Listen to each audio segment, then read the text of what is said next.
Welcome to the Fantasy Football Profit Podcast, hosted by Craig Phillips and Jeff Torrey. Visit us at fantasyfootballprofit.com. And now your hosts, Craig and Jeff. Welcome everyone to the Fantasy Football Profit Podcast. I'm Craig Phillips, joined as always by Jeff Torrey, and today we're talking Week 6 in the NFL. Got some good performances we'll go over here, and actually we'll just jump right into it. We'll start out with the London game here, Jeff. The Panthers, Buccaneers. Kyle Allen keeps winning games for the Panthers. I think he's, 4-0 now as their quarterback. Cam Newton might not get his job back. But fantasy-wise, I guess he's okay. 227, 2 touchdowns, but they keep winning. Yeah, you don't have a whole lot bad to say about the kid. I mean, it's great. Nothing flashy, honestly. In a scoring 37 points, you thought that maybe there'd be a little more production coming out of it. But, the team did exactly what they needed to do in order to get the win. And most of that was on the defensive end. As much as I like to talk about Kyle Allen, I think Jameis Winston is by far the most interesting quarterback to talk about, and how I just can't imagine he will have that starting job next year after the 5 interceptions he threw. Ugh, that's ugly. It's not good. I mean, I don't even know what to say about that. That's just crazy. There's no way he's going to be sticking around. He's just turnover prone. Then, how about McCaffrey, though? I would say the Bucs are the one team that can actually stop him from picking up yardage, but he still got 2 touchdowns. Right, I was going to say, and I think this is the important part about McCaffrey's game, is the fact that you use him in both aspects, both the passing and rushing. You definitely understand where he can get all of that production from, all that fantasy points, even when he only averages 1.4 yards per touch. He couldn't get anything going, and they tried. They gave him 22 carries, but still, I mean, he was just good enough to get it done. And I mean, unbelievably, I don't know what else to say about McCaffrey. This is a bad game for him. So heaven forbid he keeps having good games. And then DJ Moore, 7 for 73. Samuel gets 4 for 70 and a touchdown. So they were both usable. And then Moore gets 13 yards rushing. Samuel gets 8 yards rushing. So both usable. Kyle Allen hasn't really hurt them too much. They're pretty much, I think, where they would have been with Cam anyway. Probably just about the same. Then, I guess the Bucs side, we said Winston guy turns the ball over like crazy. And but they have to throw the ball around. Look at Chris Godwin, another 10 for 151. Yeah. That's unreal. He keeps going. And I love it, too, because we talk about how Evans could not possibly ever, get the donut like he did last week. And obviously they heard, and they thought that is ridiculous as well, because they threw it to him 17 times. Yeah, they were going to make sure he got the ball. And he still caught it less than Godwin. But, I mean, 9 for 96, I'm going to be happy with that no matter what. So, good game by Evans. Hopefully he'll get back on track with touchdowns. But obviously it's going to be a very heavy point to make sure that he doesn't get left out of the offense like he did last week. Yeah, and then Cameron Brate gets a touchdown. O.J. Howard, 2 for 35. Been huge. No. And a lot of that had to do with the fact that Fitzpatrick might have just been a little better for him. But I don't know. What do you think about, I mean, obviously you don't have good feelings about Winston, I would assume, but thought he could have been this year. You know that still they weren't able to get the running game going once again like they ever have. And they try to stay in this game, and they let Winston throw it 54 times. So he got 400 yards throwing, but he threw 5 interceptions, right? Which absolutely kills him. But if they're going to throw this much, I mean, is he still relevant in fantasy? I have a hard time playing him. Those picks are going to come up without the yards sometime, and it's going to be really, really ugly. I mean, he's going to be relevant because he's going to have good games, but I can't trust him pretty much at all. I can't. So I wouldn't even put him on my team at this point. I'd rather start Kyle Allen. Yeah, somebody like that. All right, next game. How about we move over to Seattle, Cleveland? Seattle wins 32-28. Cleveland started out strong and then just couldn't keep it going. But Seattle, Russell Wilson has just been great. Dude, he continues to be great. I can't fawn over that guy enough, man. He is absolutely magic as far as football players go. I mean, does the guy make a bad decision? I'm not even sure. I mean, he was even able to rush in a touchdown. I mean, his stat line is just unbelievably good. 295 for 2 touchdowns throwing, and then you also add 9 carries for 31 yards and a touchdown. Once again, he's doing this with a very, very young wide receiving crew, and he was able to spread the ball around once again. Unfortunately for a lot of people, Lockett owners especially, but Jaron Brown is actually the one that ends up with both of the touchdowns. So 3 catches for 29 yards, but he got the 2 touchdowns. Lockett, 5 for 75, so not terrible, but you're always hoping more if you're a Lockett owner. And Chris Carson looks great, 124 yards and a touchdown.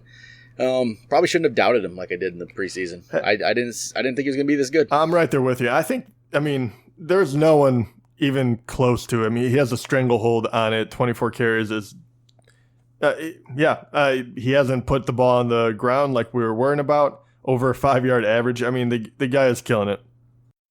Then for the Browns, Baker Mayfield, 249, a touchdown, 3 picks. A couple of those weren't even really his fault, but still, it's not good. Not really good performance for him. They definitely tried to get Odell the ball today, 6 for 101. That's really it, though, there. Landry didn't do much, 3 for 36. And Nick Chubb, though, continues just to be good. He's been really, really good this year. 122 yards, 2 touchdowns, and 5 for 17 catching the ball, too. He continues just to be really good. I don't know why this team, they should be better than they are. Well, I think a lot of it's just Baker Mayfield's not really doing it. No, yeah, he's struggling a bit, and you're right. This game wasn't as bad as the stats kind of point out, and Seattle's obviously a good team, 5-1 right now, so they put up a good fight. I know a lot of people are worrying about what's going to happen with Chubb when they get the other very talented running back in there in a couple of weeks, but I honestly believe that if this team wants to be successful, and I think they're starting to understand this, that they have to run the ball with Chubb. He has to be their priority, and then you can set up everything around that. And every time he goes out there, he's just proving that, game in, game out. So even when he does have the 2-headed beast back there, I think Chubb will get plenty of work. So I would not be thinking about trading him at all. Next up is Houston beats Kansas City 31-24. Mahomes has kind of been average, really, since the Detroit game. I don't know. It's it hasn't been special, that's for sure. This one, 273, 3 touchdowns. It's crazy to say 3 touchdowns and say not special, but it is. It's true though. It's just not. It's not the same, because it's 24.8 points scoring. That's not what you want when you have Patrick Mahomes. You want 30s, but. It's not. There's something not quite there. Maybe it'll change now that Tyreek's back and got his 5 for 80 and 2 touchdowns. I do have to say that. He played a very impressive game. That is going to be very interesting to see the distribution kind of play out in Kansas City, especially after this. I guarantee they're not going to enjoy losing to Houston here. But just to go down the list, obviously Tyreek Hill comes back, catches a jump ball pretty much, fights his way into the end zone. In the early parts of the game, catches another little dump-off pass for like 10 yards or something. But everyone else, Kelsey, surprisingly, has been a little bit disappointing this year, but still 4 for 58. You have Hardman, who didn't go away completely, 4 for 45.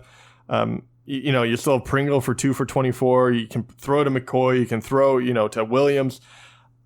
And Robinson, actually, they targeted him 4 times, even though he wasn't able to get a catch. There's a whole lot of people to throw to. What are you thinking as far as Tyreek and Kelsey will be fine? We know that. But what about the other guys? Are you still thinking that they're playable? Because, they didn't necessarily shy away. I would probably, with bye weeks, I'd throw Hardman in there yet, I think. Or Watkins if he's back next week. That's the problem. Watkins is back. It even puts another one out there. Right. I don't trust any of them. Hill and Kelsey's it. I just don't know what's going to happen. But I think I would throw Hardman in my lineup one more time if I was hurting on a bye week. But that's it. I don't know what else you do here. They'll be better than this. They need to get a little bit of a running game going to be any kind of successful, though. They got nothing going there. Yeah, teams know that now. Yeah, and that was unusual too. Not that anyone could get anything going, but McCoy got 8 carries to everyone else's 1. Does that interest you at all? McCoy, I think he's going to be the main guy there, get the most carries, most work, but Damian Williams is just not what you thought he was going to be. They're not going to use him like that. Maybe they could use a running back like Houston has, like Carlos Hyde. Maybe. Low blow. But I don't know. Chiefs are interested. They'll bounce back. They'll be fine. I think they'll be fine. I'm not too worried. They'll figure something out here. But it's kind of funny how I don't know, being a Lions fan, I'm going to maybe make Lions seem better than this, but it seems like they figured something out with Mahomes, and now everyone else is doing it, just like they did last year with Jared Goff. They kind of did that with Goff. Patriots used it in the Super Bowl, and Goff's not the same either. So there, it's all Matt Patricia, right? Yeah, it's us. We run the NFL. Yeah, but on the Houston side, Deshaun Watson wasn't as good this week with 280, a touchdown, and 2 picks, but he ran for 2, so made it a huge game that way. So he's still 31.4 points, which is really solid outing. And like we said, Hyde, 116 yards, a touchdown. He's getting all of the work. Duke Johnson's playing somewhat, gave himself a receiving touchdown, made a decent day, but he's definitely second fiddle to Carlos Hyde. It's not even close. Then how about Will Fuller there? Oh, God, man, he was disappointing to me. He could have had, I'll just say 2 to like, he should have had 2 touchdowns. Watson should have had a bigger game too, because he hit him in stride a couple different times, and he just dropped him. I mean, straight up, I don't even like some of very, very bad technique catching situations, like just dead fish armed the ball. And I was just screaming as I was watching this. I was getting too frustrated. I mean, even Hopkins dropped one today, and they still got the win. So you have to feel pretty, I don't know. You have to feel good about the way it turned out. But this team, if they really did click and Fuller was on like he did last week and you could get Hopkins back into it, this offense will be incredibly dangerous. And the fact that they were able to beat KC while they weren't really clicking. Hyde was out for blood, but other than that, I mean, no one really stood out on this offense. I thought Watson made some great plays, though.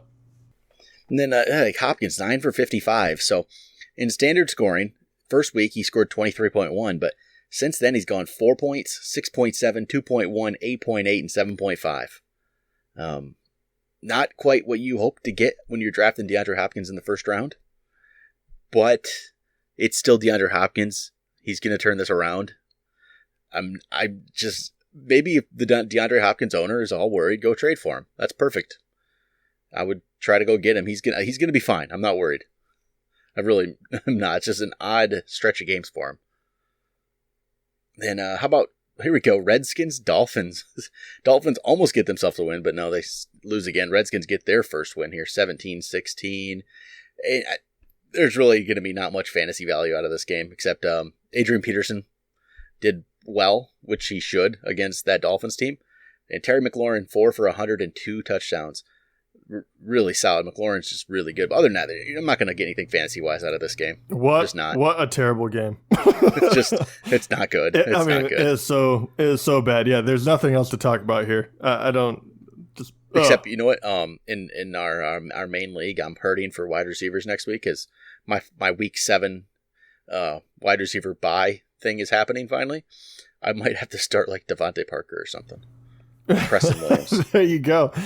I have to bring this up, though. I mean, it's very interesting as far as Kenyon Drake goes. He hasn't been a stud by any means, but he has been consistent. I mean, sadly enough, he's starting to kind of get more and more touches, depending on whether or not you're in a PPR, obviously. It kind of helps if you are.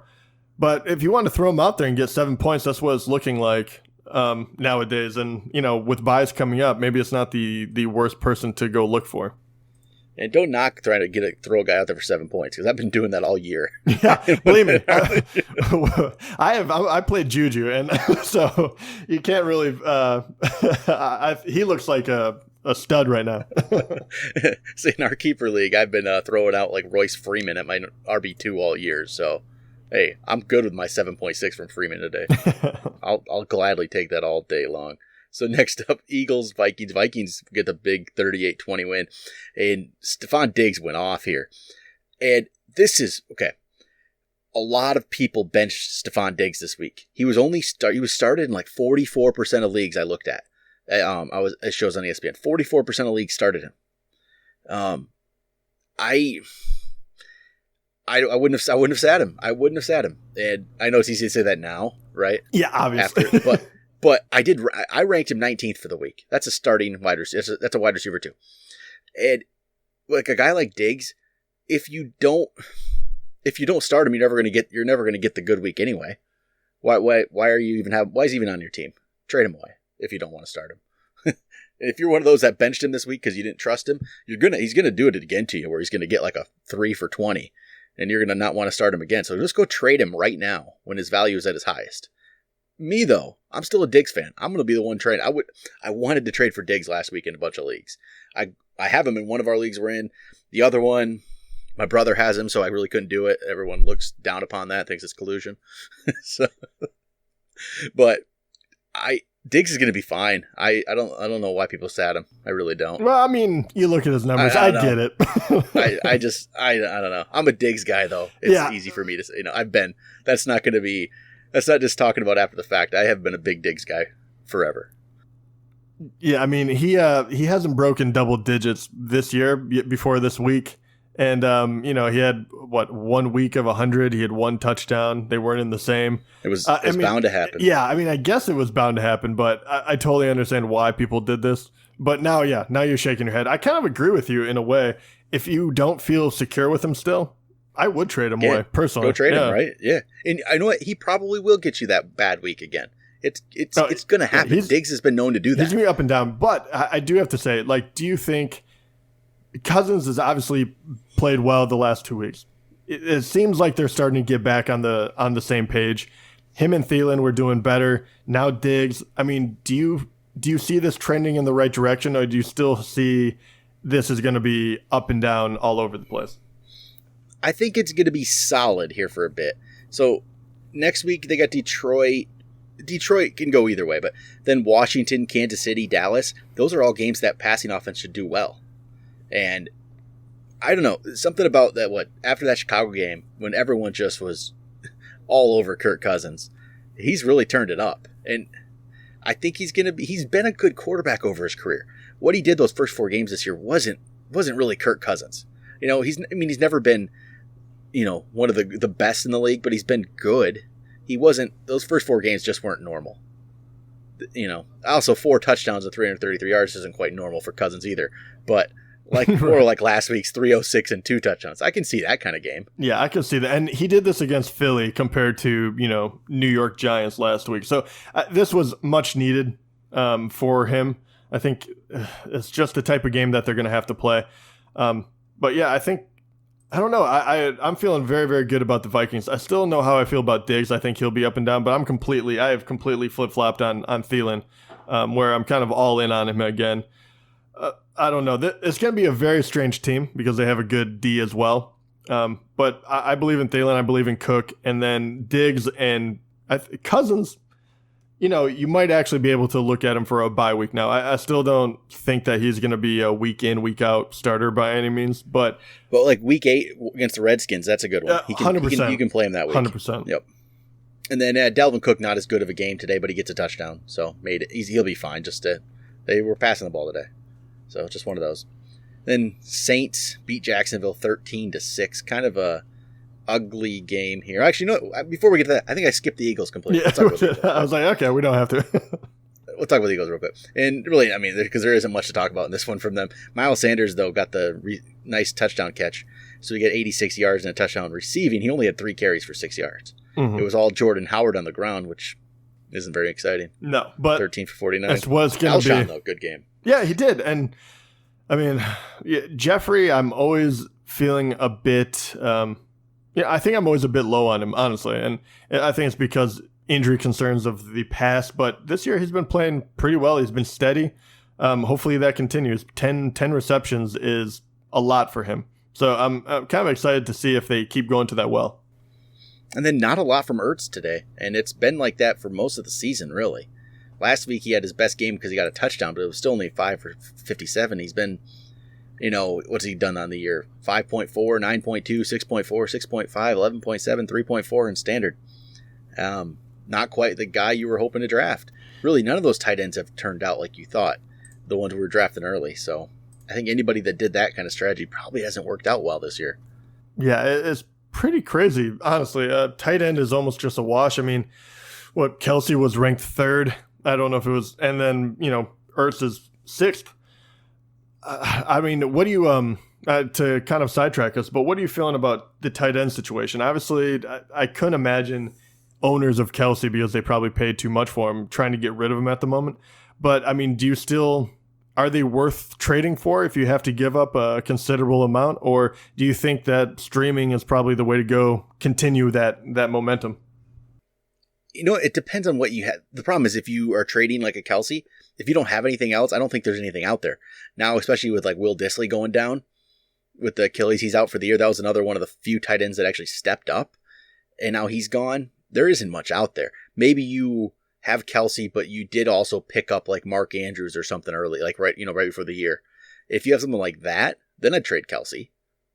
But I just don't think there's anything else out there to get. And it just ends up being a problem. If you try to trade, there's not a lot of guys to pick up. It's a ugly position right now. But all right, how about we go to Saints Jacksonville now? This kind of an ugly game, and Alvin Kamara, one of the worst ones we've seen from him, with only 66 total yards, didn't get himself in the end zone. So disappointment there. Michael Thomas 8 for 89, no touchdowns, so it's just not as good. But it was just that kind of game. Latavius Murray actually led the Saints in rushing with 8 for 44. It's not a lot there. And then Gardner Minshew looks more like a 6th-round pick today. Right after we talked him off. Yeah, I know. He came back down to earth, and both of these have good defenses, and that's what it turned into, kind of a slugfest. I mean, even DJ Chark, right? Obviously, if Minshew goes down, so is Chark. He managed to get 3 for 43, which is not what you want, but at least he got something. But Fournette, he still produced. Unbelievably, he was kind of the bright spot in this whole game, honestly, even though they lost. But 20 carries for 72 yards, and then he added 46 yards receiving. So even though he couldn't get in the end zone, he was still very playable, which is great to see. Yeah, Fournette's been on a pretty good run here. He's keeps looking good, but about the only real bright spot in that game. There's not much there. So we'll move on to Ravens, Bengals. Ravens win 23-17. And Lamar Jackson is just really, really good. I was going to say, my boy Lamar. Dude, this guy is so fun to watch. But we keep talking about it, but I will keep repeating it because it was so important. This is why we love him so much, is even when he doesn't get it done through the air, he didn't make any huge mistakes. No interceptions, but no touchdowns, 236, but 19 carries for 152 yards and a touchdown. I mean, we're seeing a quarterback that can do things that, honestly, I'm not sure. Maybe you could lump him in with Vic, maybe Cam, but that running ability is unreal.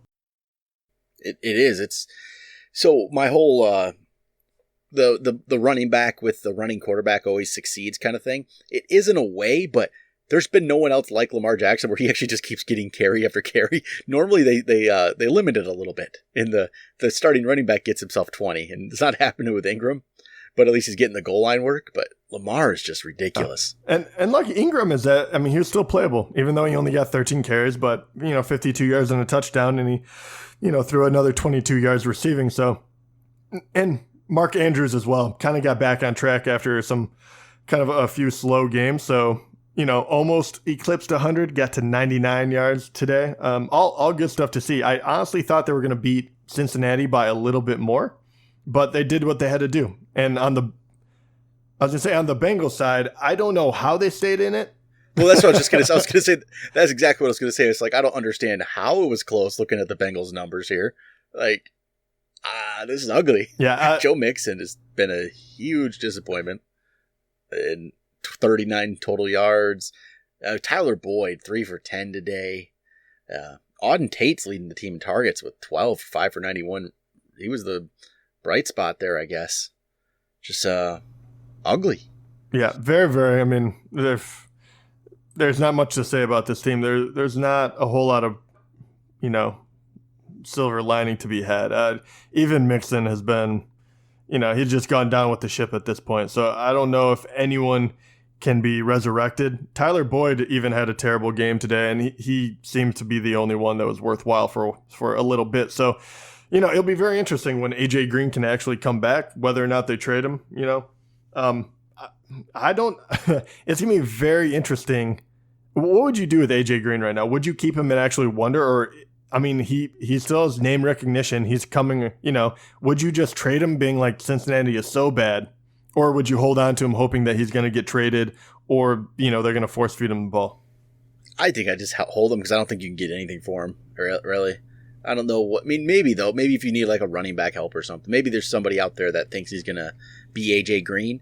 Then I guess you shop him around a little bit and see what's out there. Yeah, I think it'd be very interesting if you're trying to do a 1-for-1. I think he would be he'd be more of the 2-for-1 kind of deal where you throw him in as a high-end like sweetener, and maybe you'd be able to get like a running back that could really help you if you were so lucky to have him at this point, and he could be a sweetener in the deal. But that's kind of what I'm thinking too, because Cincinnati is so bad. But his stock will fly through the if he does get traded, man, his stock is going to go up. And how about Niners, Rams? 49ers are now 5-0. Rams 3-3.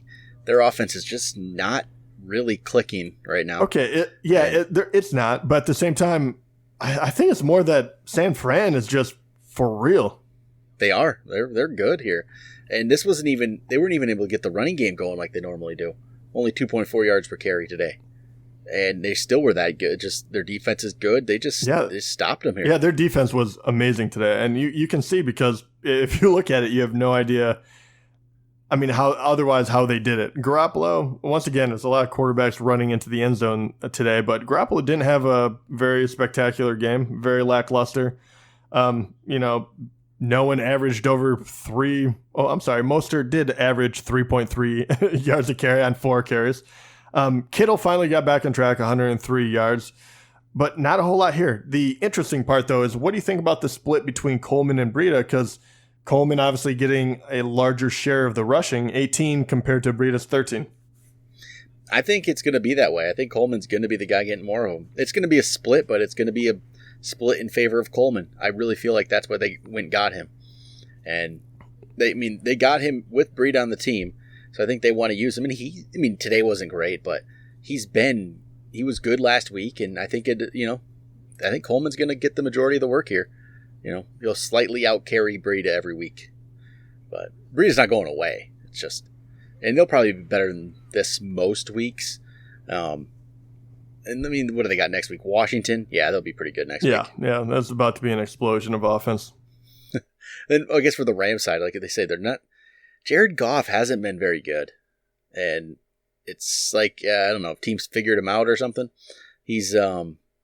He didn't have any today, but on the year he's thrown 7 picks, and then in a game like this, he just doesn't do anything. Well, this was a strange one. He was just bad. How do you not throw a touchdown, not throw an interception, and only end up with 78 yards on 24 attempts? At some point, it feels like the offensive coordinator just doesn't trust him, or is not going to take any risk. And you can see they're only able to put up 7 points on the board. And no kidding, you're going to lose to a good team. I'm not sure what they were doing today. And this is where not having Gurley, absolutely, you see how one-dimensional they can become. Because I guess no one is really afraid of, Brown or Henderson or anyone else they can put in the backfield at the moment. No, they're not. And then, it's the week of us anointing people as like stars, and they do nothing. Cooper Kupp, 4 for 17. It's not really on Cooper Kupp. It's just the way this went. And Brandon Cooks, 3 for 18. Robert Woods doesn't catch a ball, but he ran one in for a touchdown. So he got that.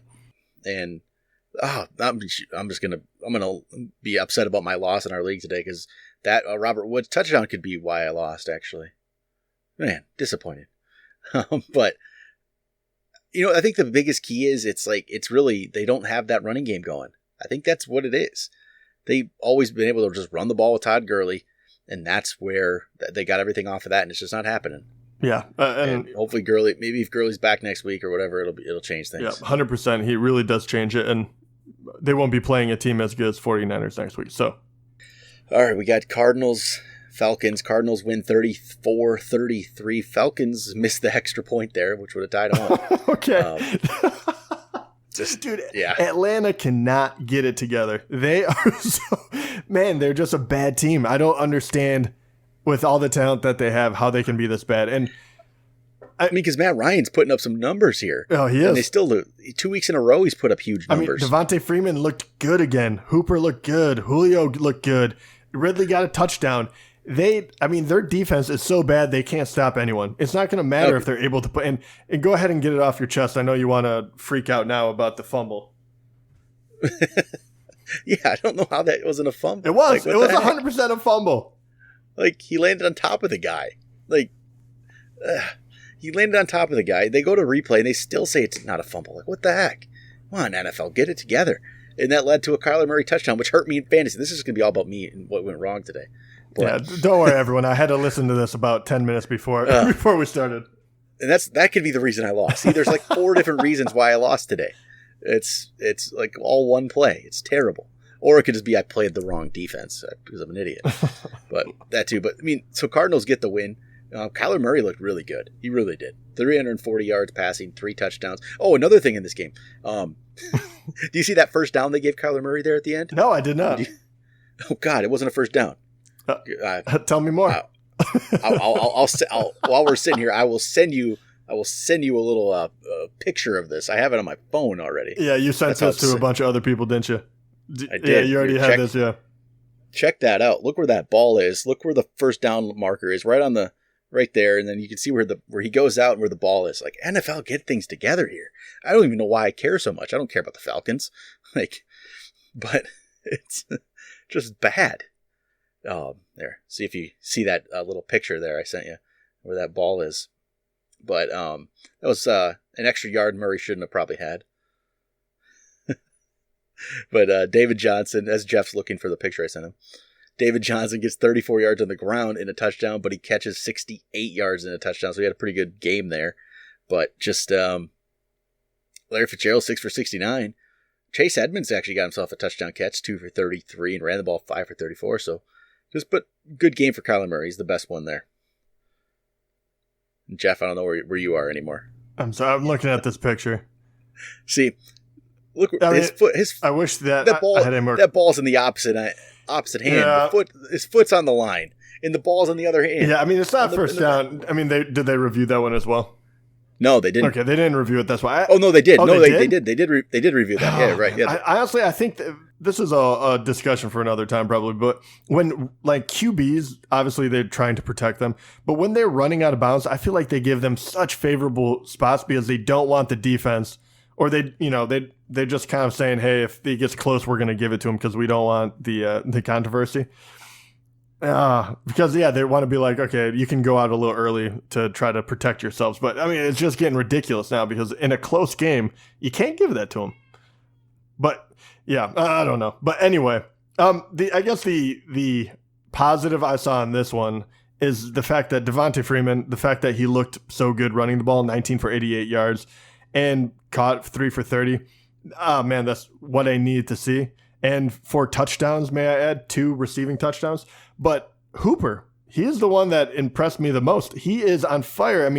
He is slowly. Yeah, I guess we're in week 6, so he has slowly become my favorite tight end. Unbelievably. He's going to be way up there in the ranks after this one. He's probably number 1, I bet, after this week. I'm guessing. Probably, it's very close, 1 or 2 for sure. Yeah, he should be. He's had a good stretch here, and he'll probably end up being the number 1 tight end now. He's only had one bad game as a tight end. That was week 2 for 3.4, and let's be honest, you can get that out of any tight end. Yep. All right, next up, Broncos beat the Titans 16-0. Mariota finally gets benched. Thank I've been waiting for this. The Lord. I've been waiting for this for years. I guess they finally realized he's just not any good. To be fair, Tannehill didn't look much better. No. And so overall, Tennessee was just bad today. Yeah. Derrick Henry, nothing going. But I guess you can't get anything going if your quarterback's terrible. So. Yeah, and Denver's defense is good, but my gosh, it is. This is what I was worried about with Derrick Henry. He has kind of exceeded my expectations up to this point, and this is kind of what I worry about. But I don't know. What do you think about him moving forward?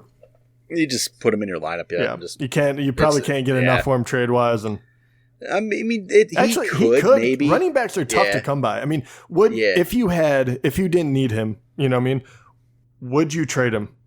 Or do you think I think if I didn't need him, I would try to trade him for something. I don't know what exactly, depends on my team needs exactly, but yeah, I would try to trade him if he's not necessary to your team. If you don't really absolutely need him, try to go get something for him.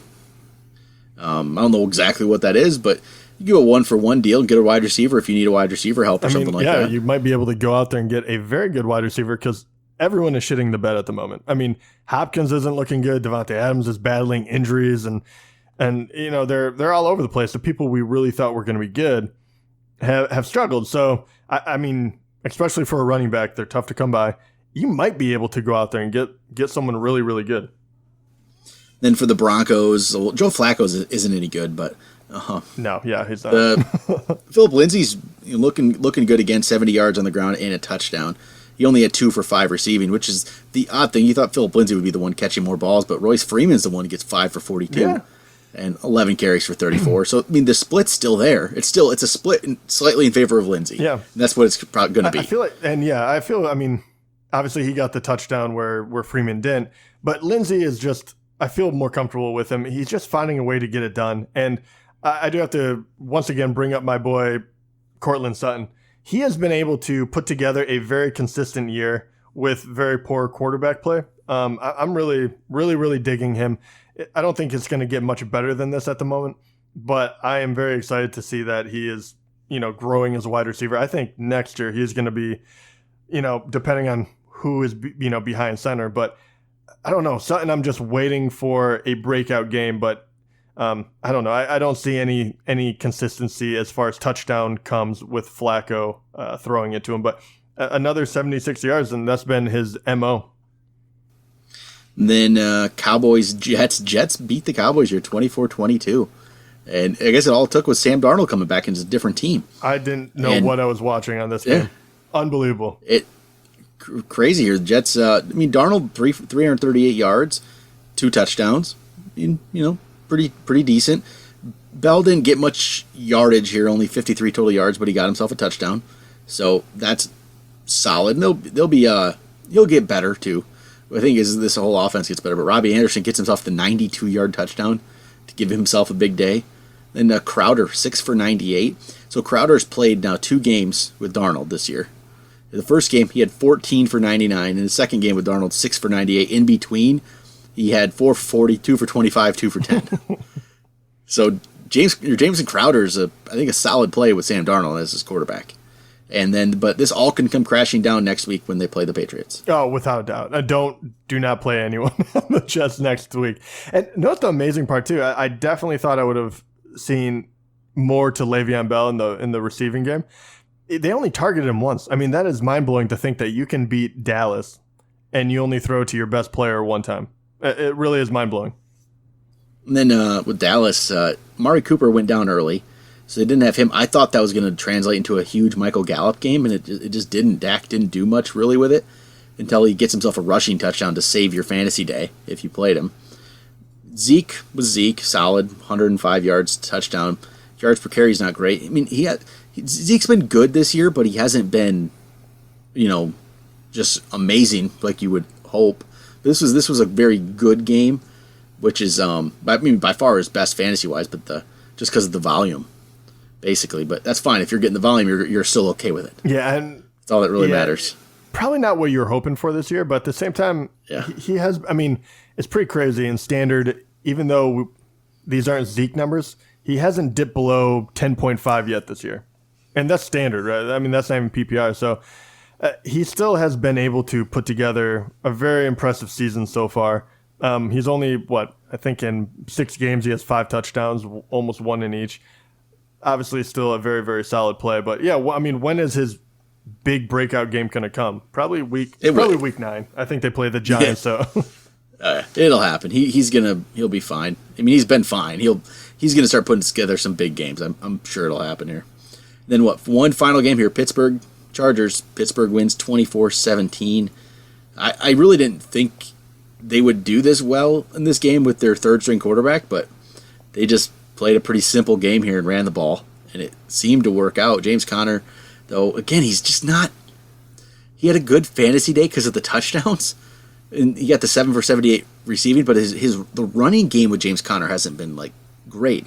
And it showed Benny Snell comes in and gets 17 for 75. There is no difference. I mean, yeah, he actually split carries. I mean, 17 carries for Snell compared to 16 for Connor. That has got to be worrisome. I mean, he did make up for it. I mean, 7 catches for 78 is going to be his calling card at this game. But I don't know what to take away from this. That is very disappointing. Well, and he went out late with the quad injury, but that's still only, Snell had plenty of work before that. He was involved, and Snell looked perfectly fine. Yeah, I mean, there was no difference there. I mean, I don't want to say he looked. I don't know. He might have actually looked better in the run game. I don't know. It was tough to. And I mean, I know the weird thing is we're saying this about a guy who scored 23.9 in standard. Right. I mean, he definitely did. I mean, his receiving yards alone were great, right? I mean, 70 yards and a touchdown. I wouldn't expect that. I mean, obviously with Hodges in there, they're going to dump it off a ton. But, that won't continue once, they finally get Rudolph back and get it going. My question becomes, I mean, if Samuel comes back or whatever happens with this rushing attack, are we going to see Snell take the majority of the carries and Connor turn into more of a, scat back kind of deal? Maybe it's a little far-fetched, but I don't know. From what I saw today, it not out of the question all of a sudden. Snell's going to be a pickup this week for sure in waivers. He probably should be on a roster because he looked pretty good. If that injury to Connor lasts any longer, Snell's going to be pretty good. Connor now in the year, 6 games, he has 230. Oh, yeah, I would say that it would be, but there's a bye week this week, so Connor will be fine. But they come back with Miami the next week, though. So I think Snell will get a lot of work even in that game, no matter what. But Connor on the year, 235 total yards rushing. That's it in 6 games. Yeah. So, I mean, I guess the question would be, does it even matter then? I mean, if Snell takes up the majority of the carries even, obviously, I don't know. The goal line is what worries me a little bit. But and Connor's still getting himself touchdowns. So yeah. Fantasy-wise, he's going to be fine. If they continue to just use him like that, he'll be fine. And but Juju Smith-Schuster needs. Well, this wasn't going to be his game. They didn't want to throw the ball deep at all. They didn't really want to do anything. He wasn't going to have a good game today, and really nothing he can do about it. He gets 1 for 7. Yeah, it's just a rough game. I mean, there's nothing he can do. No, I don't know. Yeah, it'll change with Mason Rudolph. Yeah. It should when they come back from the bye against Miami 2 weeks. Right. I think they'll be perfectly fine. Then the Chargers side of things, Melvin Gordon, maybe he wishes he never had that holdout. He's just nothing yet since he came back. 8 for 18 on the ground today. We'll see. Eckler didn't look any better. I mean, 5 for 14. Nothing going there. Mainly the lone bright spot. I mean, because Keenan Allen 2 for 33, just not good.